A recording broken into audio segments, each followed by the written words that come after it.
Welcome to the second lecture on non-conventional machining processes. In the previous lecture, what we saw was mechanical energy based processes. Then we saw chemical energy based processes, and the next one what we saw was electrochemical machining processes. In mechanical, we saw jet machining process. In that, we saw abrasive jet machining. Then we saw water jet machining. Then I said there can be a combination of abrasive and water jet machining. In fact, this is now the latest. Lot of companies are using it. When I talk about chemical energy process, it was all about chemical etching or blanking. Okay. The third one what we were seeing was electrochemical machining. It is a very powerful process which works on Faraday's principle, and here the material removal rate is directly proportional to the current what we apply. Of course, you have selective etching and other things coming in, but this is a very powerful tool where there is no tool wear in this process and there is no heat also in this process. So, it is a cool cutting where there is no tool wear. So, whatever profile you give to the tool, it can be replicated towards the workpiece. It is an opposite to electroplating. Okay. The next process what we will see today is going to be thermoelectric energy based process. In this, we will try to see EDM, plasma assisted machining. Then we will try to see laser assisted machining. Then we will see electron beam machining. When we talk about electron, then why not ion beam machining. So, we will see all these processes which are thermal oriented. Some of them will be electrically activated, some of them need not. So, it is a blend. So, we will try to see all these processes. The first one is going to be electric discharge machining. Electric discharge machining is a very simple concept. I have one electrode, you have another electrode. Between these two electrodes, I apply a potential. Right? When the gap is too small, there is an ionization phenomena happening. There will be a spark which happens between the two electrodes. This is a spark. So, spark are instantaneous, momentous. That means to say the spark will jump and it will die. Whereas, when you compare an arc, in arc welding process, between the two electrodes, the gap will be too small. There will be an arc where this arc is continuous. So, please distinguish the difference between arc and a spark. So, here what we are going to do is, we are going to create a spark. The spark is nothing but a sudden discharge of energy. So, in this process, we try to talk about electric discharge machining. So, between the two electrodes, you apply a potential. This potential will be good enough to break the dielectric in between and create an ionization wherein which there will be a spark. So, when I said an electrode, you will have 1 and 2, 1 will be negative and 2 will be positive. The positive will be always the workpiece. Here this will be the tool. Now, it looks very similar to that of your electrochemical machining, but in electrochemical machining there is no discharge. So, here there is a discharge. When there is a discharge spark, there is going to be a melting of material which happens in the tool as well as in the workpiece. So, here the tool is going to worn out as and when the spark happens. The second thing is, between two electrodes, there can be n number of sparks happening. So, what does this signify? This says that the energy whatever you apply, idealistically speaking, will be divided by number of sparks. So, per spark energy will be very less. So, because of this, the process is very slow as compared to that of electrochemical machining. There it is going to be more of dissolution. So, here it is more of melt vaporization phenomena. So, the gap between the two electrodes dictates the spark. Suppose if the gap is very large, there is lot of dielectric material in between. The dielectric material in between can be mist, can be air, can be kerosene, can be deionized water, anything. So, this is a dielectric between the two electrodes. This is there inside a tank. The electrodes are also placed inside the tank. When the energy applied between these two are high enough to dissociate the dielectric in between and create a spark, it is where the sparking happens. Okay. So, electric discharge machining is a non-traditional machining process used to machine hard, electrically conductive. There also in electrochemical machining, I said very clearly, since the circuit has to be completed, the workpiece has to be conductive. Today they talk about ceramic machining also. When we talk about ceramic machining, ceramic plus there will be a metal binder. So, that metal which is there makes it conductive. So, that allows with a very high precision. It removes material using thermal energy from controlled electric discharge. So, this controlled electric discharge is the energy what you apply. So, here what we do is, here we apply voltages very high because the ionization has happened. The current to a large extent can go up to 5 amps. Suppose you want to have a large amount of melting, so then we might go to 10 amps and 15 amps, but by and large 5 amps is what we use. Some machines where you have very high material remolded, you can go up to 30 amps, and very particular thing you can, specific thing you can go even up to 100 amps. There are requirements, but generally 0 to 30 amps is the working zone, right. The voltages will be from 0 to 30 volts, normal operating machine. Right. So, the EDM working principle, by generating high frequency electric discharge between the tool cathode and the workpiece anode in a dielectric fluid. So, it is the same there. In ECM process, you have two electrodes placed inside a electrolyte. Here there are two electrodes placed inside a dielectric. Difference, please understand the difference. Dielectric is used here, there we use electrolyte. The electrolyte can be acidic, neutral, basic. Whereas, when we try to talk about dielectric, you will not have such variation. pH variation will not be there, but you can have conductivity variation. Right. When the voltage exceeds the threshold, the gap exceeds the threshold, the dielectric breakdown happens.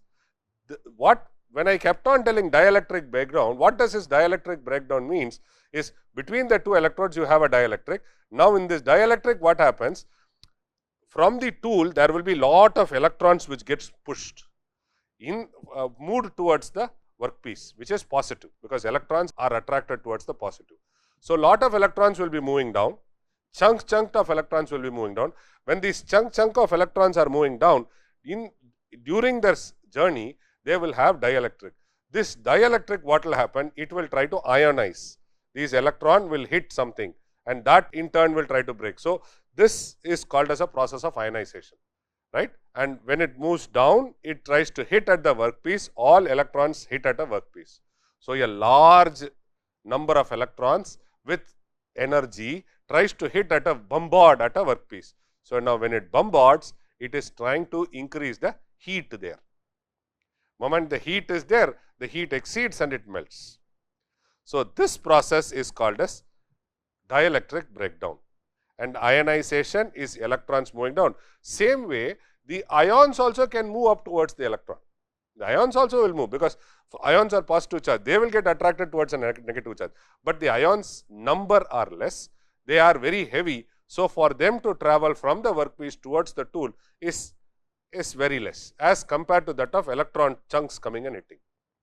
And friends, you should also assume when the electron comes, there is a possibility of ionization initiation. And suppose if there is a resistance, the ionization dies there. Sometimes the ionization happens, but it is very weak, the spark does not happen. And the third case is, if during the ionization there can be branches of ionization, again very weak energy. The last one is ionization leading to energy. So, what I am trying to say is this ionization leading to sparking is also a random process. So, number of sparks I do not know, number of sparks which are getting initiated, what gets matured, that also I do not know. This makes the process random in nature. Why am I talking more? Your heat is getting hit at the workpiece. You are not able to control the workpiece roughness. So, then this process is trying to have its own difficulty. Saying this is the only process which is used for making dies for making injection molding die and all. People try to use electric discharge machining. They make a tool, the tool is sunk inside in the workpiece and then they try to get it. The electrons move towards the anode, the ions move towards the cathode, creating a intense localized heating. This heat melts and vaporizes a small portion of the workpiece, which are then flushed away in the dielectric fluid, ensuring precise material removal. So, this is the process. You can see here, this is a tool. The tool is given a shape of what is the contour required on the workpiece. So, the similar one is given to the tool. Now, that is sunk inside the workpiece. The workpiece will be die steel, which is a hard material to be machined through subtractive process. Any other process, laser and all, takes more time. So, we would always prefer to go through EDM process. So, here you see there are dielectric, right. These dielectric are flushed towards the tool and the workpiece interface. Then they are also flushed through the tool. Why are they doing this too? As and when you go down and down and down, there will be lot of debris which are material removed, but get stuck in the way. So, in order to remove this, what we do is we try to flush the dielectric. If you go back into ultrasonic, a similar situation can happen when you go deeper and deeper, but there what it did, the tool went up and down. So, when it moved up and down, it tries to create an agitative motion and the free debris whatever is there can easily move out. That situation is not here. So, if you move up and down, up and down, up and down in EDM process, the process becomes very inefficient. So, that is why what they do is they try to maintain the gap very small and dielectric is filled inside, the dielectric is flushed. When it is flushed, it is made sure that all the small melt vaporized material, which is the debris, can be easily removed. So, generally what we do is, since this is negative and positive, we always try to have a DC pulse generator. It is best to have a DC power generator, or you have a AC power, convert it into a DC power and then connect it to the machine, such that you have a negative and positive, right. Can I do it ulta? That means to say tool, can it be positive and workpiece can be negative? Yes, you can do it. The only thing is, you will never have a focused discharge, you will always have a spread discharge. So, you will never have a deep cut, you will always have a shallow cut, right. So, that but the process efficiency goes down if you reverse the polarity. This component converts the AC power supply to a pulsating DC power supply. So, why are we calling pulsating? Because in DC what happens, you can give, this is the voltage which is time, you can give continuous. This also can be given by a power supply. You can give a power supply like this. So, this is voltage, this is time, this is pulsating. If you see pulsating, the peaks can be higher. So, the energy can be higher. You can also play with the shape. So, you can have a trapezoidal pulse. Depending upon your requirement, you try to change the pulse which is getting generated. That is left to you. This is called as pulse shaping. This is called as continuous current or continuous voltage supply and pulsed voltage supply. Pulsating DC high enough to generate spark between the eroding tool and the workpiece. So, this is the gap which we talk about. What will be the magnitude of the gap? This can be between 5 microns to 10 microns. This itself is very large. People talk about 1 micron to 5 micron. So, the electrode material, as you know, the electrode material has to be conductive. Second thing is it should be easily machinable, so that any complex feature which you want to replicate on the workpiece, you should be able to do it, right. And we also try to have a material which can withstand very high temperatures without getting worn out. The servo motor mechanism, it is very interesting to know about the servo motor mechanism. See what happens when we start moving this down, a constant feed rate is given to the tool. When the constant feed rate is given to the tool, there might be a situation where the tool is there, the workpiece is there. There might be a situation where the debris are very big, and these debris can come in contact with the tool and the workpiece. If it comes like this, then there is something called as a short circuiting happening. When the short circuit happens, now the tool has to withdraw itself, because there is a short circuiting. If the short circuiting continues, it is going to weld. So, the tool will immediately revert back little bit, and then it will revert back for some distance, and then it will try to reassess and see whether the short circuiting is still happening or not.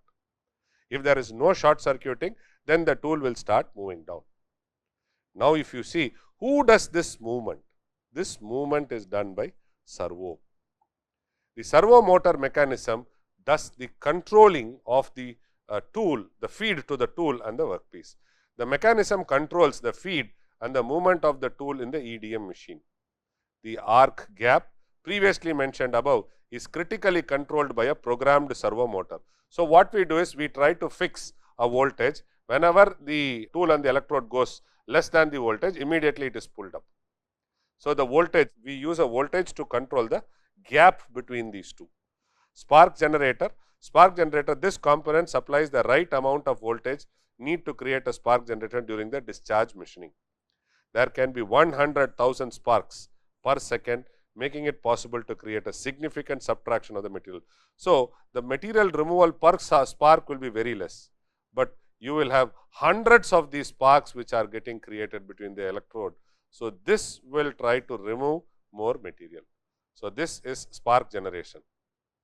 Dielectric fluid, I already talked to you. Dielectric fluid is very important because you have to focus the spark. Second thing is it has to have a conductivity which is not so high, so which is not so low, because if it is so low, then the sparks will happen. So high means it will spend a lot of time. So, you have to take a mid value. So, dielectric fluid generally what we use is kerosene, deionized water, air mist, then we also use air. Okay.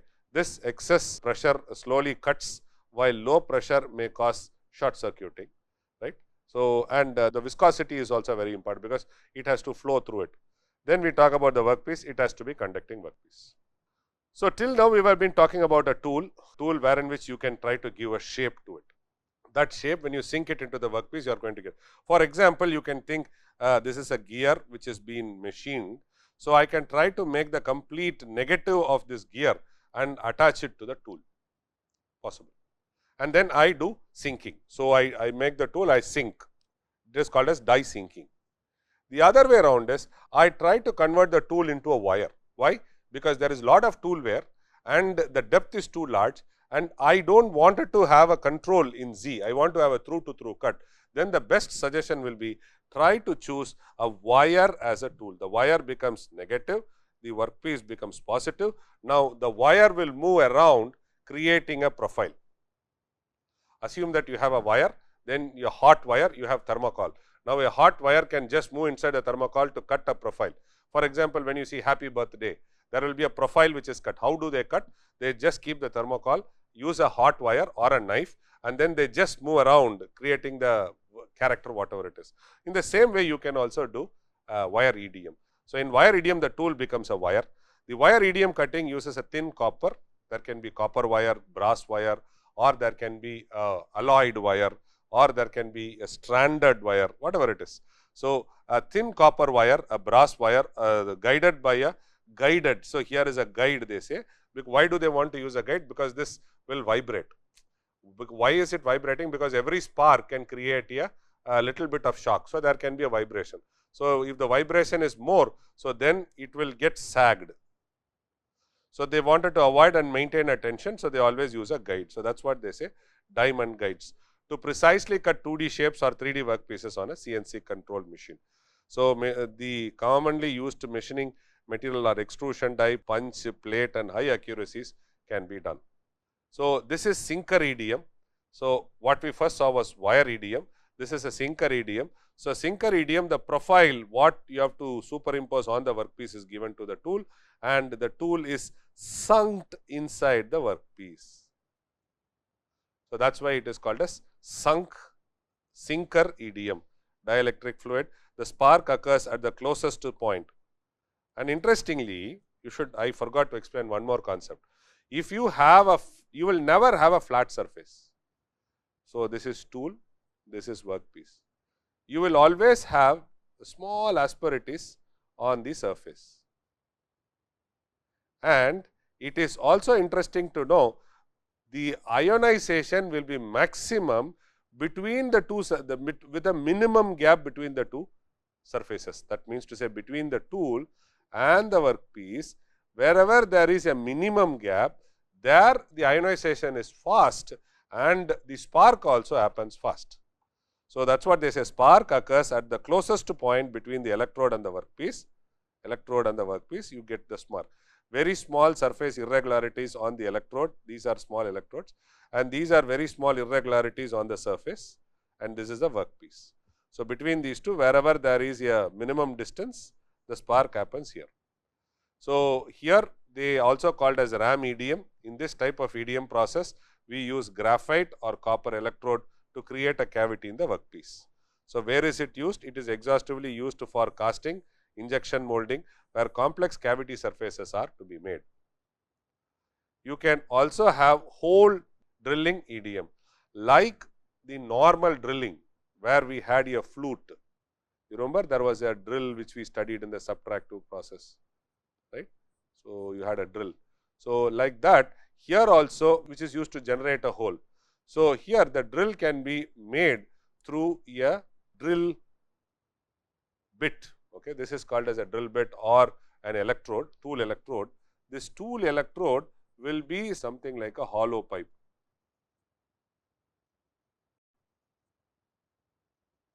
Or it can be also solid. So, through this hollow you try to pump in dielectric, and along the surface also you try to pump the dielectric.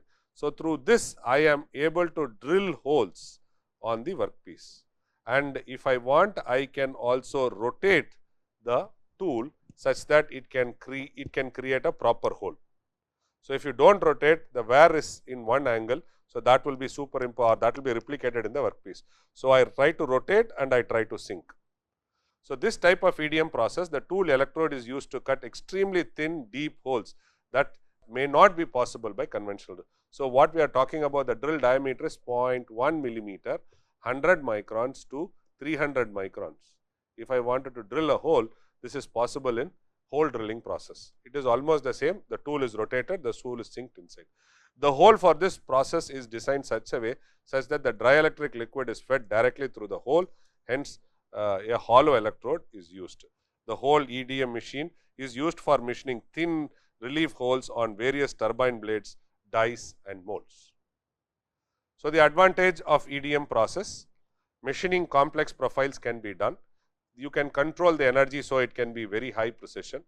It is generally out of free from burrs, because burrs are very common when you do a subtractive process. There will be a strain hardening happening, the chip will get broken and half of it gets retained. So, burr free surface machining is possible, cuts hard metals, and low mechanical stresses are always there when we try to do this EDM process. The disadvantages, it can work only on conducting workpieces. The material revolve rate is extremely slow as compared to that of ECM process. Very high power consumption. ECM also is a very high power consumption. The biggest disadvantage is it has a electrode wear. So, the tool profile has to be redone very frequently. and it is expensive production process because its machining time is very long. So, it is expensive, but today they have played lot with the power supply and they are able to get very high machining speeds. The next process is going to be electron beam machining. Here it is dominated by electrons, it is the same there, but here we do not do an ionization process. Here the electrons are allowed to strike on the workpiece and remove material. The electron beam machining is a thermal process in which a stream of high speed electron impinges on the work surface, so that the kinetic energy of the electron is high, which is transferred to producing a intense heating. So, these are electrons.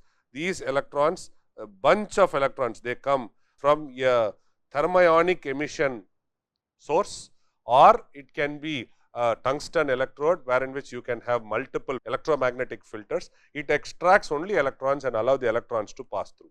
And while it is coming through, you can focus it to a smaller spot and you can also increase the speed. So, when I increase the speed and focus to a smaller point, the kinetic energy of the electrons which is getting transferred produces a intense heating. Depending upon the intensity of heating, the workpiece melts and vaporizes. So, the same phenomena, melt vaporization, also happens in EDM, because the electron hits, it is going to create heat, it is going to melt. And why is it melt vaporization is important? Because melting, this is a solid place, and suppose if I melt, this is the melting happening, but you still have a liquid. Vaporization is, this will try to create a cavity where the molten material, this molten material is vaporized. This is vaporized. So, that is why it is called as melt vaporization. The process of heating by electron beam is used for annealing, welding and material removal. Okay. So, if you see here, this is a focused electron beam. Okay. This is a gas. So, this is almost like deposition also can happen, but this is a focused electron beam. This focused electron beam hits at the workpiece. So, when it hits, it tries to remove, but the amount of material removed is very, very small, very small. You do it like 0.1 or maybe 20 microns per minute. So, that is the rate they do, very small, but it is very focused, and you can also develop very sharp and deep holes. So, the workpiece is held in a vacuum because the electrons are there. The workpiece has to be kept in vacuum, otherwise the workpiece will try to hit at the gas molecules and you will try to create a spark, or it will make it inefficient. The workpiece is held in a vacuum chamber and the electron beam is focused on it magnetically, right. The electron beam is focused on it magnetically. So, you can see magnetic lenses. So, this is what I said, high voltage cable is done. So, then you have a cathode grid. So, this cathode grid produces there is an anode. So, anode removes all the electrons and then it tries to focus. Now, onwards you can see that there is the electron stream which expands, then you put a lens to focus, then you put a deflecting coil to focus and it focuses on a small point. So, as the electron strikes the workpiece, their kinetic energy is converted into heat. This concentrated heat raises the temperature of the workpiece and vaporizes a small amount of it, resulting in removal of metals from the workpiece. The reason for using vacuum chamber is that if the beam electron will collide with the gas molecules and it might get scattered, which is quite common in EDM process. So, these are the advantages. There is no tool. So, there is no tool where very high machining, minimum heat affected zone, the ideal for high melting point metal. So, if suppose you want to make tantalum, tungsten crucible, then electron beam is an example which you can think. It can be used for drilling deep holes and fine holes. What are the disadvantages? There is a vacuum chamber, so it always puts a restriction on the size of the workpiece. Its material removal rate is extremely low. It is limited to conducting materials. It sometimes, when the electron hits, it can generate even X-rays. So, it needs a proper shielding. From there, where we had a restriction on the machine size because of the vacuum, now here is a process where in which we do not use vacuum, but still try to generate that heat. So, how do we do it? We do it by laser. Laser is a wonderful tool. It can give you multiple wavelengths. Say for example, you can have a green light, blue light, red light, whatever it is. And each of the lights is, that means to say there is a wavelength. This wavelength tries to selectively interact with the workpiece. For example, if you have a polymer coating and a ceramic coating, or ceramic coating and a polymer coating, you want to make it transparent through the ceramic and then hit at the polymer. So, I am trying to tell a sandwich. This is a silicon ceramic, and here is a polymer coating, right. Idealistic case, polymer coating. Now, the laser will not do anything. For silicon, it will be transparent. When it meets a polymer, it will start machining. It is selectively machinable. Okay. The laser is an optical transducer which converts the electrical energy into coherent light. The laser stands for its light amplification, the expansion for laser we are saying, light amplification by stimulated emission of radiation. How is this laser happening? That we talk about a concept called as inverse population and other things. We will not get into that right now. So, laser beam, you have a photon, a packet of energy which is called as photon. These photons are focused by a lens onto a point here. When you focus it to a point, there is called as energy density or power density. That means to say, on the spot diameter, what is the energy you apply. So, the energy densities will be very high, or the power densities will be very high. When the energy is very high, again melt phenomena will happen. The laser being coherent and consistent in nature, a specific property to generate very high power density is possible. So, till now we have made ruby crystal, chromium, aluminum alloy, so many variations. You have gas laser, solid laser, then you have a electronic laser, right, which is made out of silicon wafer, low power laser. So, you also have dye lasers. So many different lasers are there. Depending upon the medium, you can try to lasing medium, you can try to get the power output, you can try to get the color wavelength. In this process, the coherent of consistent light beam is focused optically on a particular point at a particular time. So, you try to get material removed. The beam is pulsed. Here also you can have continuous beam, the laser beam, you can have a continuous laser beam. What do you mean is, so continuously giving a constant power supply. Other one, you can also have pulsating. Today we use pulsed laser beam, right. So, in pulsed laser beam, as I told you, this is the continuous laser, and in pulse what will happen, you will get very high energy pulse. So, this is E versus T, this is E versus T, this is continuous, this is pulsed. Okay, you have very high energies in a very short duration of time. So, this will try to melt and vaporize material very fast. The beam is pulsed, so that it releases energy resulting in an impulse against a work surface that melts and evaporates. In this process, material is removed, is the same as EDM process or EBM process. The application of heat is focused in the case of LBM as compared to that of EDM process. The LBM setup consists of a laser tube, a pair. So, I am talking about a very primitive one. It consists of a laser tube. Inside the laser tube, you will have a lasing media. Then you have the tube is closed on the top side, 100% reflecting, 99% reflecting, and this tube lasing media is activated by a flashlight, a ruby light on both sides. So, this flashlight, when it flashes a light, then the media inside gets energized. Then it tries to move back and forth, because it has a 100% reflecting and 19 partially reflecting. So, it goes back and forth and back and forth. Moment it reaches a threshold value, then the laser exits from the partially reflected mirror. Okay.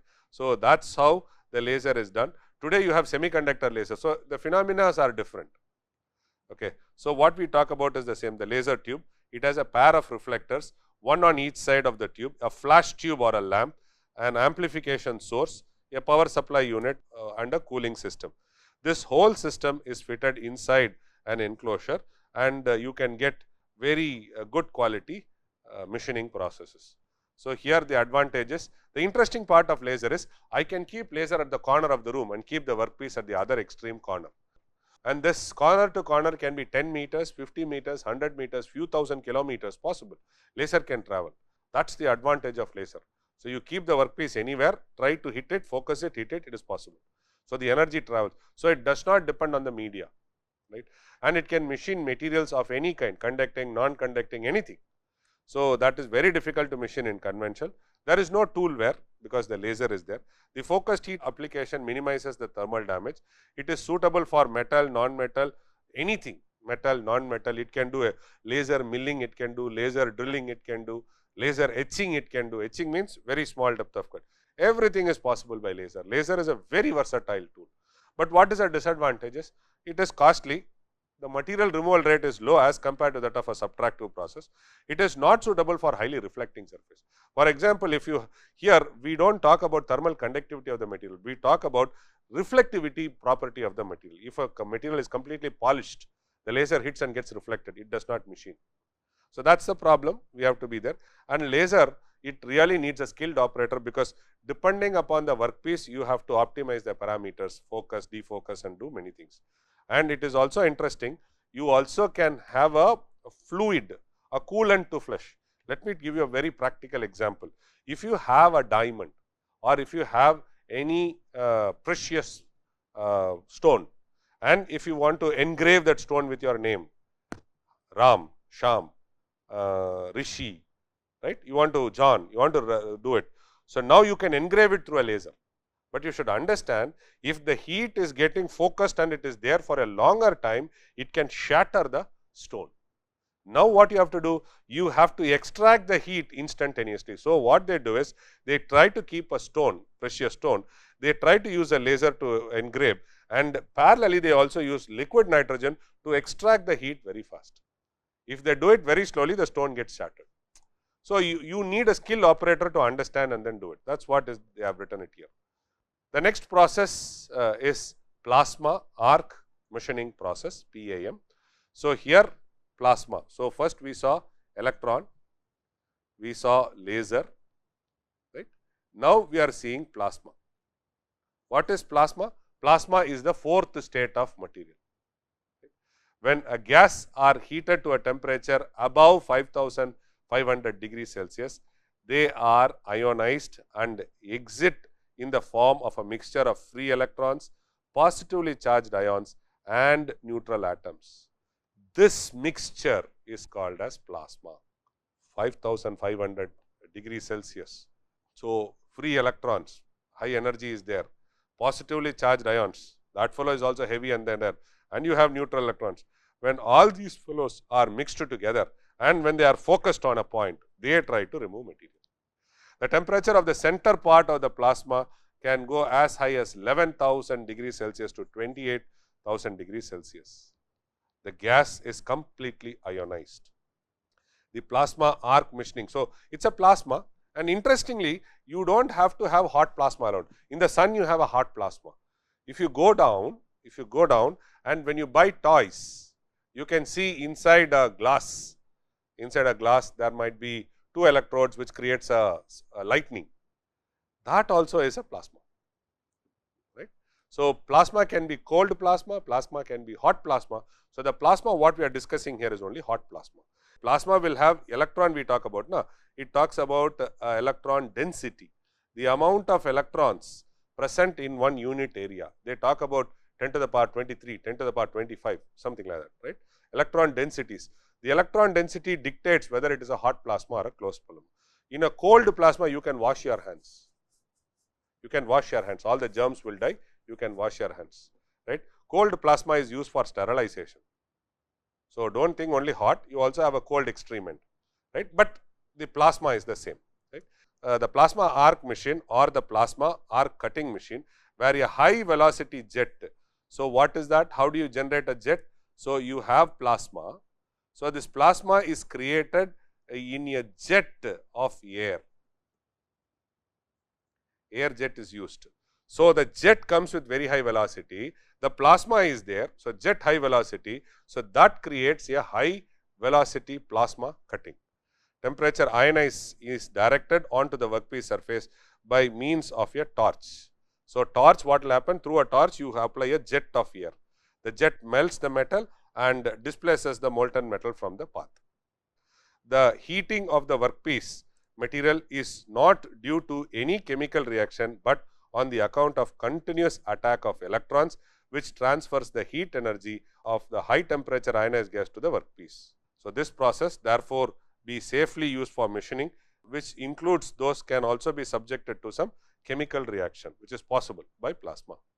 So, again advantages and disadvantages. This high hard materials, fast material, because of the jet there is no contact. So, there is no tool wear. It can be used for both conducting and non-conducting material. So, disadvantages: high initiation cost, it produces a high heat affected zone, not suitable for precision cutting, and it is noisy and generates harmful fumes while cutting it generates. The last process which we are going to see is ion beam machining. Plasma arc machining, ion beam machining, electron beam machining, they are all peculiar, or they are not so very commonly used. Ion beam is also used for machining a small amount of material from a silicon wafer, from a small polymer sample, or to make features on a silicon wafer which can be used as a die for something. So, the ion machining is going to be very small amount of material removal. Ion beam machining enables atomic level precision machining inside a vacuum environment. Let it be electron beam or ion beam, you need a vacuum. So, in electron beam you had a source wherein which you extracted electrons and pushed it down. Here you will extract ions and push it down. That is the only difference, and all through the way you will have almost the same thing. Magnetic lens will be there, so you play with the current, so that creates an EMF around it. So, all these things are very similar. But the only difference is, if you want to make high aspect ratio machining, ion beam is much better than electron beam. It allows high aspect ratio machining, nano patenting. Nano means the feature size is 10 to the power minus 9 meter. Your hair size is 100 micron. So, we are talking about one order less than that. 10 to the power minus 9 meter is the dimension. By etching, making it an ideal MEMS structure, semiconductor and optical coating. So, all these things we try to use ion beam machining. Ion beam is highly reflective for ultra hard and brittle materials, offering exceptional accuracy in advanced manufacturing. So, here the process is very same. The ion beam tries to come and hit at the workpiece. When it hits at the workpiece, the process of material removal is called as sputtering. It sputters. Sputter means like a flower pot, the material gets sputtered. Sputter means it just explodes. A bomb hits, electron hits, it explodes from there. So, you will have lot of small material which is getting. So, that process is called as sputtering. So, ion beam is highly effective for ultra hard brittle materials, offering exceptional accuracy in advanced manufacturing. Ion beam setup consists of an ion source which generates, this is an ion source which generates ions, and then which generates accelerated ions using an electric field. So, the entire process happens on a vacuum chamber. The workpiece holder securely holds the workpiece. An electromagnetic field system, these are all electromagnetic field system, right, you see here. These are all electromagnetic field system is used to control the direction and focus the flow. Finally, a neutralized and a collection system captures the excess ions and prevents the unwanted bombarding happening. It is the same advantages and disadvantages. Extremely precision machining at a nano scale can be done. No thermal damage. When there is very small, ions are very small, the damage is also going to be very small. So, very hard materials, as I told you, tungsten, tantalum, foils can be machined. It also can produce complex microstructural shapes. Very high initial cost, because ion beam machining, the machine cost is around about few crores. The material removal rate is extremely slow, but still we use it for required application. Silicon wafer die they make through ion beam machining. Okay. So, then it is used in vacuum, and it is limited to only thin material machining. So, to recapture what we saw in both the lectures, it is a very interesting topic, non-conventional machining process. First, under mechanical energy we saw abrasive water jet. Under mechanical energy we saw abrasive water jet machining. Then I introduced a concept of combination of water and abrasive. Then we saw ultrasonic machining. Then we entered into chemical machining. Then electrochemical machining. One advancement in electrochemical machining is electrochemical grinding we saw. And in the second lecture we saw plasma arc machining, electron beam machining, electric discharge machining, ion beam machining, right. So, it is a spectrum of process. We have given an exposure to a spectrum of process. So, as an engineer, when you get into a shop floor or when you look at a product, you can understand what type of machining process is possible. So, now I have a set of questions to be asked. First question, take a glass mirror which is used in your house. Try to machine it without breaking. Without breaking, it should not shatter. Try to engrave your name. See how is it possible. It is a challenge, but at least you can spend time and see what is it. Second, you have a polymer or a material something like a skin, or you take even carrot skin or some banana skin, take it, right, and on it try to make a feature. Again, try to write your name and see how can you engrave it and do what are all the difficulties you undergo, right. It is a soft material, banana skin, and there you try to write your name, Ram, Sham, Sita, Geeta, you write it, and then you see how much time does it take, how do you take, and what are all possible things. And friends, when I said you try to write, you also can think of a process like stamping, but again you have to make a stamp. So, keep that in mind. Okay. Third thing is, I want you to make a 3D shape, right, 3D shape, complex feature, like what? Try to make egg, right, this is an egg. Try to make a feature, complex feature like this on a chalk piece, and try to look at the tools what you use. How do you control the cutting and how do you do angle cutting? The last one is try to use laser, right. Today lasers are there, pointers are there, wonderful pointers are there. Try to use laser, right, and see how long does a laser propagate in a bucket of water. How long? So, that means to say, when you take a 15-liter bucket, you hit the laser on the top, will the laser travel down? Or when you make it 10 liters, will it travel down? And when you travel down, do you see the same spot size? And when you do this, you also try to disturb the water and then hit laser. You see what happens to the spot. If you do all these exercises which is there, these are something which is available, you will start appreciating the process whatever it is there. So, we have spent a lot of efforts in preparing this slide. So, these are the references which we have used. Thank you very much.